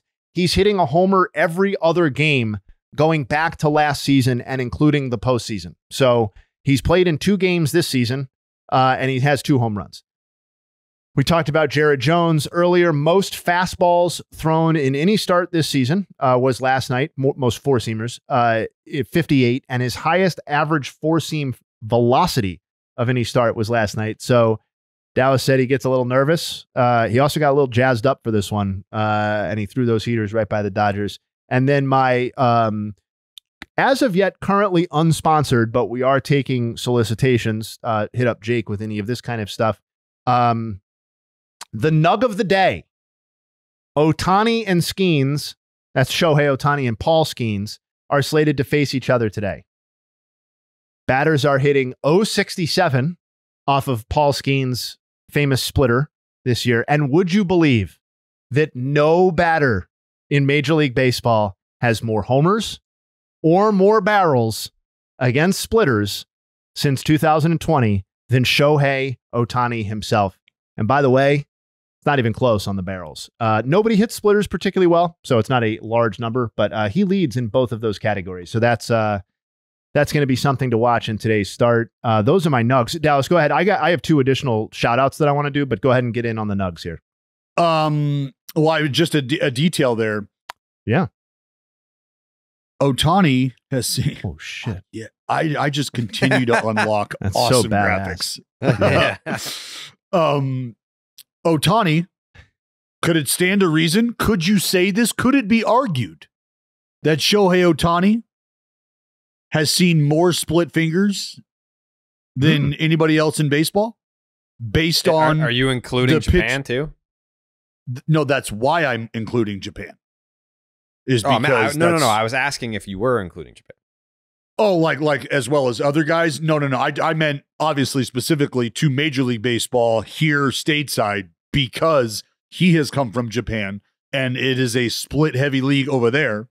And so remember, this is why I've talked about Ohtani being the weapon that he is. This is why I've talked about Imanaga being the weapon that he is, because they can execute the vertical game with a fastball and split finger in a way that guys over here have just not been attacked. And I don't mean been attacked in A-ball or AA or the big leagues. I'm talking about your entire life. How many guys on average in America grow up facing a split finger fastball at any point in time? And now what we have is a guy. And now what we have is a guy that 1-1 split was born. Now what we have is a guy who has grown up seeing the splitter, throws one of the best splitters the game's seen. So I think there's something to Shohei Ohtani having the experience against the split finger to the extent that he does and being the best hitter here when it comes to seeing that pitch. No doubt. I think you're probably onto something there. He also has seen the most splitters over that period of time as a batter. And Jayhay, one more. Including the number he's seen as a pitcher. One more before you grease us again. Yeah. Just wanted to shout out left-hander, friend of the program, who's been working at the local donut shop in the morning because it's just fucking O after O after O after O after O. Jared, let me tell you a little story about a left-hander by the name of Matt Strom. Strommy, 25 straight games without allowing a run. So many games. Single run. 25. He gave up 2 runs on opening day and ain't gave up shit since. Nothing. Nathan. Not a damn thing. 34 punchies, 24 and 2/3 innings, just 3 free passes for Matt Strom. Strommy. That's good stuff. Doing your job, I guess. I don't know. Fuck. Good. I just want to give a shout out, just real quick. I just want to give a shout out to just a couple people here. No particular order. Jamie Taylor, Bob Johnson, Dave Behrman, Scott Beeman, John Fisher, Paul Embakidis, Sean Gelinas, Brett Parada, Nick Laux. I'm sure I'm missing a number of people who were serious contributors, but just fellow champions, fellow softball champions. Like, I haven't forgotten about you guys. I think about you guys every day. Hope you guys are still going strong out there. Some still at the company, thriving out there. So shout out to them. And then my other shout out, just want to do hashtag bringing the cheese. Wow. Yesterday, Allie and I were able to get outside and have a nice lunch together. And I had an absolutely delicious croque Paulette. You ever had one? It's like a croque monsieur or a croque madame, but it's got rotisserie chicken in it. There was the Mornay sauce on top. There was, it had Arethusa Crybaby, which is a local Swiss cheese inside of it. It may have been the best sandwich I've had. It was the best sandwich I've had in 2024. I'm thinking about how much further back I want to go, but shout out to an absolutely great sandwich built off of and great because of some really good work by the cheese. So hashtag bringing the cheese. And yeah, that's what I got. Jake's takes? What? Oh yeah, go Jake. Go ahead, Jake. I was just going to say, I'm so fucking fired up to watch Nick Pivetta throw these 8 pitches. It's going to be a great start to the afternoon. Yep. Can't wait. Yes, Dallas? I just had a charcuterie board, and I was really excited for it at dinner. I thought I was getting smoked Gouda, and instead what I got was a very, very, very soggy, very run-of-the-mill, very, very bad American. It's just a plain, yep. It was. You got American cheese on a charcuterie board? Trust me, the weird thing about it. At a restaurant? For me to think smoked Gouda, right? We're talking texture, we're talking color to even go into that realm. And I grabbed it and it was instantly like, that's not right. And then on the way to the mouth was like, that's probably not going to be good. This is fucking terrible. I mean, listen, your croak has made me fucking jealous right now. I don't feel like I'm a litigious person, but I would sue that restaurant if they provided me with a charcuterie board that had American cheese on it. I felt misled. I would call deceived. the police and I would say, please arrest this person. I was deceived. You guys are coming off as cheese snobs here, by the way. There are places for American cheese. Yeah, it's not on a charcuterie board. It is not on a charcuterie board. At a restaurant. At a restaurant. Cheese. You can do whatever you want on your own charcuterie board. At a restaurant, that's crazy. That is literally craziness. Okay. Yeah. It's blasphemy. Smash burger? Sure. Please give me American cheese on that. Charcuterie board? I'm going to punch you in the face. Wow. You put American cheese on a charcuterie board. God, Call the cops on you. Shit. All right. We'll be back tomorrow for our Thursday final podcast of the week. Family Feud tomorrow, Jake. The Discord. Get it right this time. Fucking get it right. I'm going first tomorrow, by the way. What, dude? Dave Simon. Dave Simon was the guy who took the softball too seriously with the pitching mask. I got it right before we signed off. Sorry, had to get it in. Yeah.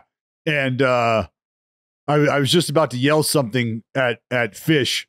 I was gonna use his whole name, but that could get me in a world of trouble if I were to say what I wanted to say. So what I'll say is, Fish, fuck you for snaking my homer. The shit was fair. That's what happens when you hit a ball across the street and literally out of the park we were playing in and onto the fucking porch. It is fair. And my 5th homer is in your pocket. I stand with you, Fish. Fish strong. I don't know who any of these people are. Absolute bullshit. All right. We'll be back tomorrow. Thanks for watching. Thanks for listening. We'll see you then. Bye-bye. Wiggle!